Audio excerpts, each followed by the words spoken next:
பிரகலாதனின் வரலாறு இடம்பெற்றுள்ளது. அவ்வரலாற்றை தம்பி விபீஷணன் ராவணனுக்கு உரைத்தான். கம்பர் நரசிம்மமூர்த்தியிடம் மிகுந்த ஈடுபாடு உடையவர். கந்த புராணத்தில் சிவனடியார் மார்க்கண்டேயர் வரலாறு விரிவாக உரைக்கப்பட்டுள்ளது.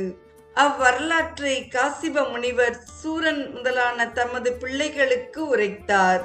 இவ்வரலாறுகளை முறையே ராவணனும் சூரனும் பொருட்படுத்தவில்லை. இராமாயணத்தில் இலக்குவன் முதலானோர் மூர்ச்சித்து கிடந்த பொழுது அனுமார் சஞ்சீவி மலையை கொணர்ந்தார். அனைவரும் உயிர் பெற்று எழுந்தனர். கந்த புராணத்திலும் மாண்டவர்கள் அனைவரையும் உயிர்ப்பிக்க சூரன் இந்திர ஞால ஊர்தியை அனுப்பி மந்திரமலையை கொணர்ந்தான். அதனால் அசுரர்கள் அனைவரும் மீண்டெழுந்தனர். அனைவரையும் முருகன் விடுத்த வேலாயுதம் அழித்தது. கச்சியப்பர் மற்றும் கம்பர் ஆகிய இருவரின் நூல்களின் அரங்கேற்றத்திற்கும் தடைகள் ஏற்பட்டன. கம்பர் தமது இராமாயணத்தில் சடையப்பரை 100 இடங்களில் புகழ்ந்திருந்ததை குறையாக சுட்டிக்காட்டினர்.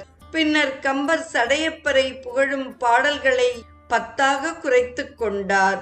தில்லையில் அரவு தீண்டி இறந்த தீட்சிதர்